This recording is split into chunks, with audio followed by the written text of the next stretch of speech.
Good morning student. ધોરણ 7 વિષય સામાજિક વિજ્ઞાન. એમાં આપણે ચેપ્ટર ભણતા હતા પ્રાદેશિક સંસ્કૃતિનું ઘડતર. બરાબર છે. હવે એની અંદર આપણે કેટલાક મુદ્દાઓ પર આપણે ચર્ચા કરી હતી.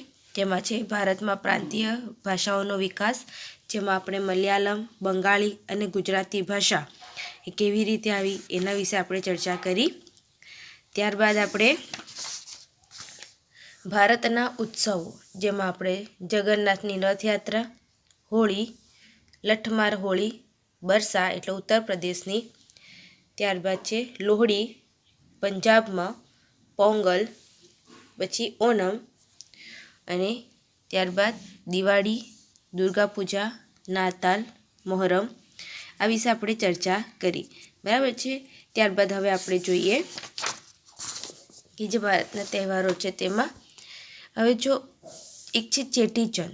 બરાબર. ચેટીચંદ એ સિંધી ભાઈ બહેનોનો તહેવાર છે, એટલે સિંધી ધર્મનો તહેવાર છે, જે ચૈત્ર સુદ એકમના દિવસે સિંધી લોકો નૂતન વર્ષના પ્રથમ દિવસે તરીકે ઉજવે છે. ક્યારે? તો ચૈત્રી સુદ એકમ. બરાબર. હવે તેઓ એકબીજાને નવા વર્ષના નૂતન વર્ષાભિનંદન પાઠવે છે, અને આ દિવસ તેમના પોતાના ઈષ્ટદેવ કયા છે? ઝૂલેલાલ, એમની શોભાયાત્રા કાઢે છે, અને તેના અંદર તે લોકો તાહિરી એટલે મીઠો ભાત પ્રસાદ તરીકે વહેંચે છે, ને શું કહેવાય છે? તાહિરી. હવે ત્યારબાદ આપણે વાત કરીએ છીએ ગુજરાતના ઉત્સવોની. તો ગુજરાતના ઉત્સવોમાં આપણે પ્રથમ જોઈએ તો નવરાત્રિ. તો આસો સુદ એકમથી આસો સુદ નોમ સુધીના જે દિવસ છે, 9 દિવસ, જેને નવરાત્રિ તરીકે ઓળખવામાં આવે છે. અને નવરાત્રિ એ શક્તિની આરાધનાનું, શક્તિ એટલે મા દેવી, બરાબર, દેવીના માતાના 9 સ્વરૂપની શક્તિ અને એમની પૂજા, એમની અર્ચના ને એમની આરાધનાનું આ જે પર્વ છે એટલે તહેવાર છે. આ 9 દિવસ દરમિયાન લોકો માં દુર્ગાનું પૂજન કરે છે, અને નવરાત્રિમાં ગરબા અને દાંડિયા રાસ રમાય છે, જે આપણે સૌ જાણીએ છીએ. અને ગરબા એ શું છે? આપણા ગુજરાતની આગવી ઓળખ છે, આપણા ગુજરાતનું નૃત્ય કહેવાય છે જેને. ત્યાર પછી છે ઉત્તરાયણ, જે હાલ હમણાં આવી રહી છે. તો સૂર્યનું ધન રાશિમાંથી મકર રાશિમાં આવવું, જેને ઉત્તરાયણ કહે છે. શું કહે છે? ધન રાશિમાંથી મકર રાશિમાં આવવું, તેને ઉત્તરાયણ કહે છે.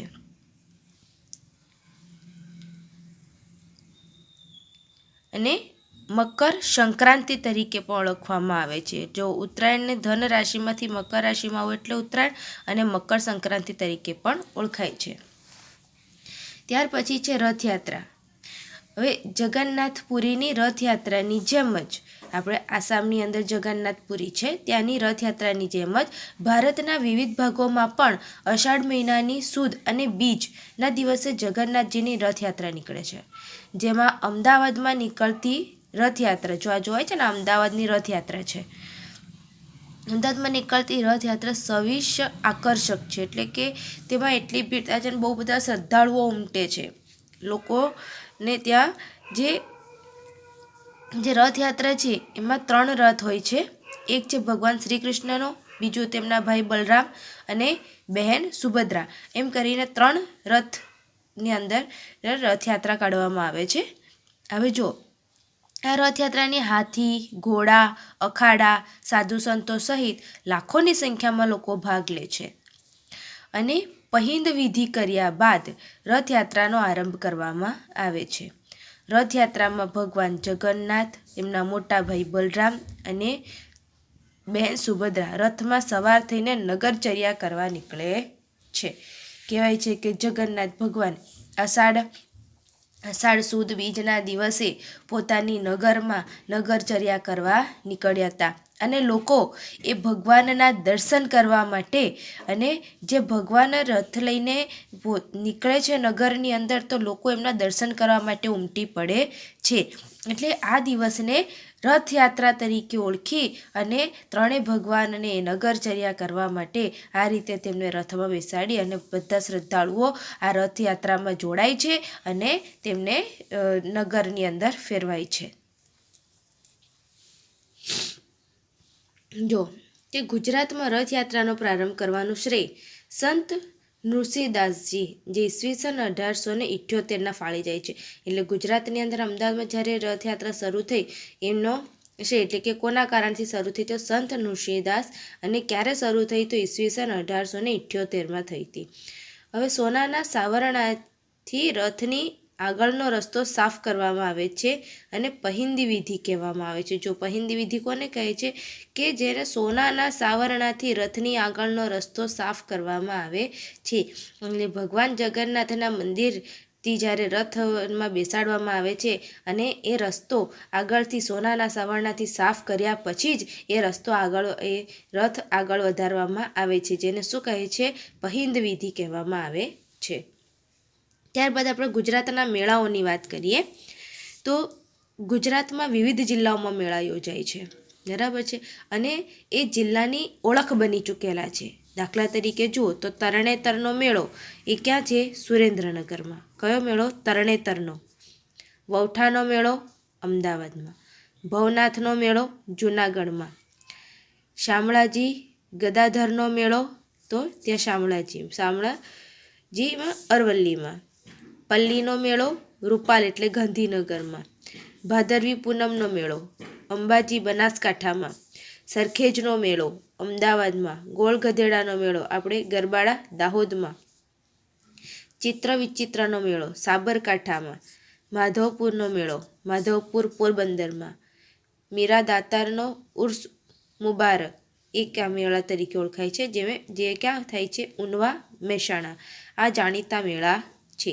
એકવાર હજુ નજર કરી લઈએ તો જો તરણેતરનો મેળો સુરેન્દ્રનગરમાં. વૌઠાનો મેળો અમદાવાદમાં. ભવનાથનો મેળો જૂનાગઢમાં. શામળાજી ગદાધરનો મેળો શામળાજી અરવલ્લીમાં. પલ્લીનો મેળો રૂપાલ ગાંધીનગરમાં. ભાદરવી પૂનમનો મેળો અંબાજી બનાસકાંઠામાં. સરખેજનો મેળો અમદાવાદમાં. ગોળ ગધેડાનો મેળો ગરબાડા જે દાહોદ જિલ્લાનું ગામ છે ગરબાડા ત્યાં. વિચિત્રનો મેળો સાબરકાંઠા. માધવપુરનો મેળો માધવપુર પોરબંદરમાં.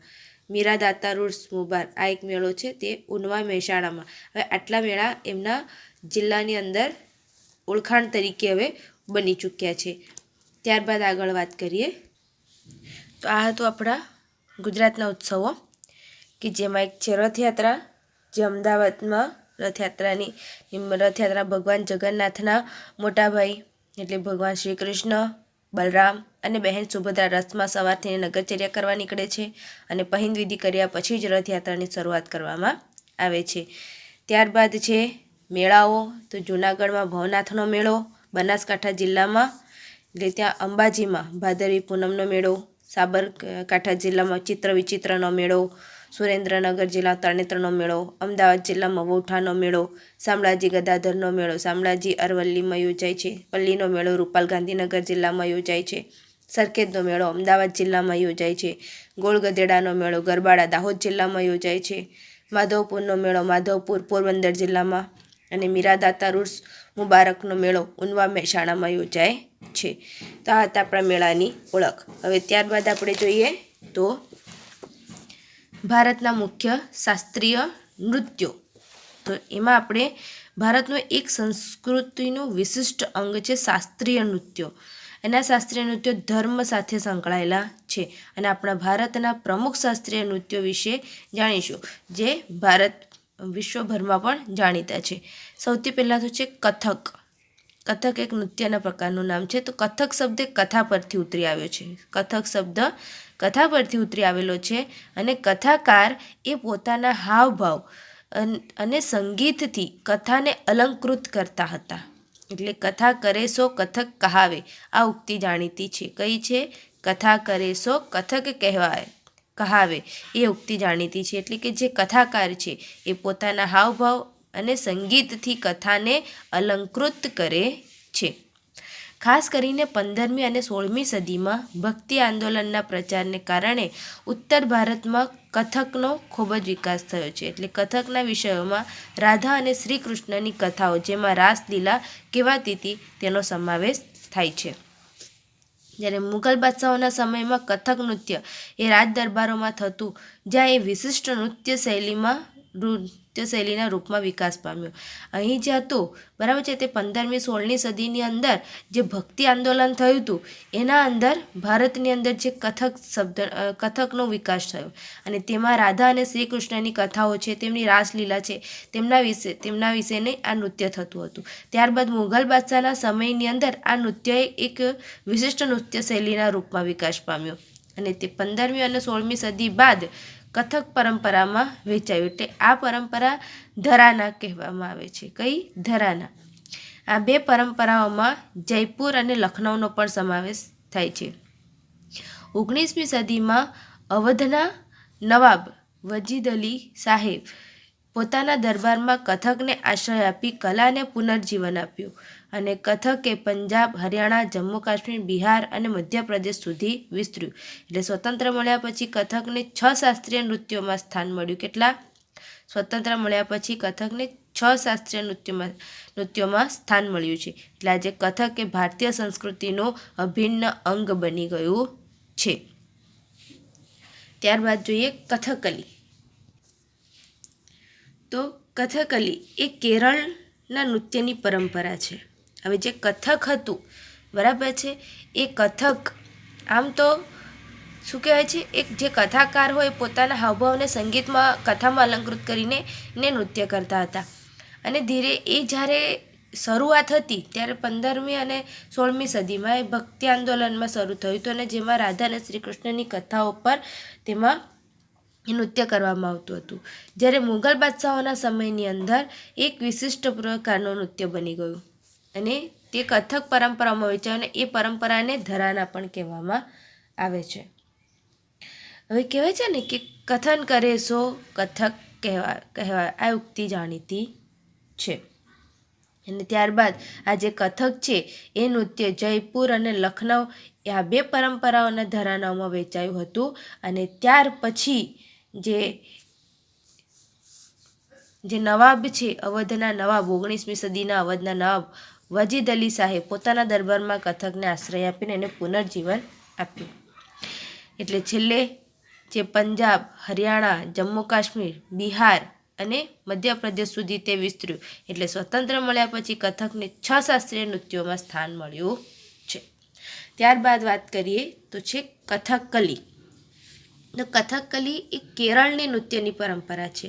એનો શાબ્દિક અર્થ નાટ્ય વાર્તા થાય છે. શું થાય છે? નાટ્ય વાર્તા. અહીંયા તમને જોવાય છે, આ તમે ટીવીમાં જોયું હશે બરાબર છે. એ લોકો જે નૃત્ય કરે છે એને કથકલી કહેવામાં આવે છે. હવે અભિનય એ આ નૃત્યનો આત્મા છે. એટલે અભિનય ઉપરાંત રંગભૂષા અને વેશભૂષા પણ મહત્ત્વની ગણાય છે અને સાત્વિક, રાજસી અને તામસી ગુણો ધરાવતા પાત્રો મુજબની કલાકારોની રંગભૂષા હોય છે. એટલે પાત્ર બોલતા નથી પરંતુ પોતાના હાવભાવથી જ અભિવ્યક્તિ કરે છે. જો આ પ્રદેશની નાટ્ય પ્રકારની 9મી અને 10મી સદીમાં કુટિયાટ્ટમ નામક સંસ્કૃત નાટ્ય પરંપરામાંથી ઉતરી આવ્યો છે. ત્યારબાદ જોઈએ મણિપુરી. મણિપુરી જોયું છે કેવું છે નૃત્ય? એ લોકો નીચે પેલો ગોળાકારમાં નીચેનું વસ્ત્ર પહેરે છે અને એ રીતે નૃત્ય કરે છે. તો મણિપુરી નૃત્ય એ પૂર્વ ભારતમાં આવેલ મણિપુર રાજ્યની ઓળખ છે અને મણિપુરના લોકો ઉત્સવ પ્રસંગે આ નૃત્ય કરે છે અને આ નૃત્યમાં શરીરની ગતિ ધીમી હોવાથી તેને ભારતના અન્ય નૃત્યોથી અલગ માનવામાં આવે છે. અને મણિપુરના નૃત્યના 2 પ્રકાર છે, એક છે લાસ્ય અને બીજું છે તાંડવ. આ નૃત્ય બહુ ધીમી ગતિથી શૈલી પર નૃત્ય થાય છે અને તેને એક અલગ રીતે ગણવામાં આવે છે અને તેના 2 પ્રકાર છે, લાસ્ય અને તાંડવ. ત્યારબાદ વાત કરીએ, આ જુઓ આ રીતનું હોય છે મણિપુરીનું. તો મણિપુરી નૃત્યના વિકાસ 18મી સદીના રાજા ભાગ્યચંદ્રએ મુખ્ય ભાગ ભજવ્યો. તેમણે નૃત્ય શૈલી પાઠ્યપુસ્તકમાં, હવે તમને આના વિશે જાણવું હોય તો ગોવિંદ સંગીત લીલા વિલાસ જે પુસ્તક છે એમાં મણિપુરના નૃત્ય વિશે માહિતી આપેલી છે. આ છે મણિપુરી નૃત્ય. ત્યાર પછી વાત કરીએ તો ભારતનાટ્યમ. શું છે? ભારતનાટ્યમ જે અહીંયા તમને ચિત્રમાં જોવાય છે. તો ભરત મુનિ દ્વારા રચિત ભારતનાટ્યશાસ્ત્ર ગ્રંથ ભારતના શાસ્ત્રીય નૃત્યો પર લખાયેલ મહાગ્રંથ છે. એટલે કે ભારતના શાસ્ત્રીય જે નૃત્યો છે એના પર લખાયેલ છે. આ સિવાય અભિનય દર્પણ નામના ગ્રંથના રચયિતા છે નંદિકેશ્વર પણ ભારતના અગત્ય શાસ્ત્રીય નૃત્ય તરીકે ભારતનાટ્યમની વિશદ ચર્ચા કરી છે. અને તાંજોર એટલે તમિલનાડુમાં ભારતનાટ્યમ નૃત્યનો વિકાસ થયો છે. એટલે ભારતનાટ્યમ ક્યાંનું કહેવાય છે? તમિલનાડુનું. જે ભરતમુનિ છે એ ભરતમુનિએ નાટ્યશાસ્ત્ર નામનો ગ્રંથ રચ્યો અને તે ભારતની શાસ્ત્રીય નૃત્યો પર લખાયેલ મહાન ગ્રંથ બન્યો. અને નંદિકેશ્વર એ અભિનય દર્પણ નામનો ગ્રંથ રચ્યો. તેમાં ભારતના અગત્યના શાસ્ત્રીય નૃત્ય તરીકે ભારતનાટ્યમની વિશદ ચર્ચા કરવામાં આવે છે. ત્યારબાદ વાત કરીએ કુચીપુડી. બરાબર. તો ભારતના અગ્રગણ્ય શાસ્ત્રીય નૃત્યોમાં કુચીપુડીનો ઉદ્ભવ આંધ્રપ્રદેશમાં થાય છે. અને કુચીપુડી નામ એ ગામમાં થયું હતું એટલે એને કુચીપુડી કહેવાય છે. અને આ ગામના યક્ષગાન તરીકે ઓળખાતા નૃત્યને 17મી સદીમાં કુચીપુડી નૃત્ય સ્વરૂપ ધારણ કર્યું. તેને સ્થાપક છે વૈષ્ણવ કવિ સિદ્ધેન્દ્ર યોગી. આ નૃત્ય સાથે નાટકની પરંપરા સંકળાયેલી છે. ત્યારબાદ વાત કરીએ તો બિહુ. બિહુ એ અસમનું પ્રસિદ્ધ નૃત્ય છે અને ઉલ્લાસ વ્યક્ત કરવા માટે સ્ત્રી પુરુષોના સમૂહ દ્વારા પરંપરાગત પોશાક પહેરીને નૃત્ય કરવામાં આવે છે. આ નૃત્યમાં હાથ પગનું હલનચલન તથા ગતિ અને સમૂહ નિર્માણ મહત્વનો ભાગ ભજવે છે. જેમાં ઢોલ, પેપા એટલે ભેંસના શિંગડાઓમાંથી બનાવવામાં આવેલું એક વાજિંત્ર છે તેનો ઉપયોગ થાય છે. જો હવે થોડુંક આપણે જાણી લઈએ તો મધ્યયુગમાં જે શાસ્ત્રીય નૃત્યોમાં નીચેના નૃત્યોનો સમાવેશ થાય છે. તો ભારતનાટ્યમ એટલે તમિલનાડુ, કુચીપુડી આંધ્રપ્રદેશ, કથકલી કેરળ, મણિપુરી મણિપુર, ઓડિસી જે ઓડિશામાં, કથક એ ઉત્તર ભારતનું ગણાય છે.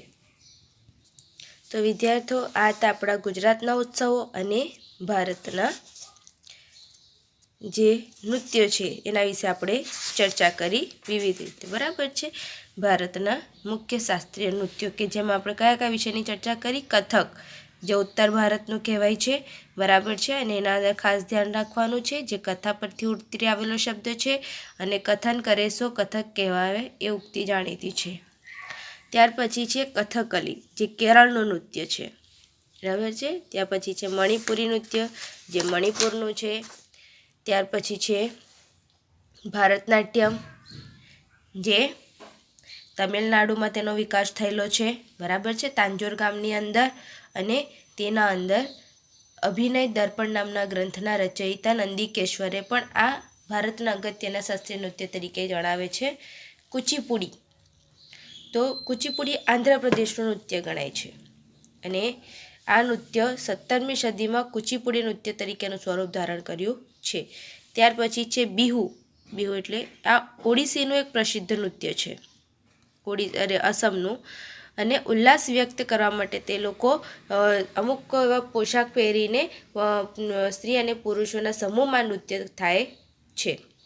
અને તેના અંદર ઢોલ અને પેપા એટલે કે ભેંસના શિંગડામાંથી બનાવવામાં આવેલ એક વાદ્ય છે. અને વાંસળી જેવા વાદ્યોનો તેઓ ઉપયોગ કરી અને આ નૃત્ય કરે છે. વિદ્યાર્થીઓ આ હતો આપણો ભારત ઉત્સવ અને ભારતના શાસ્ત્રીય નૃત્યો. તો તમારી ચોપડીની અંદરથી વાંચીને તમારે તેનો અભ્યાસ કરવાનો રહેશે.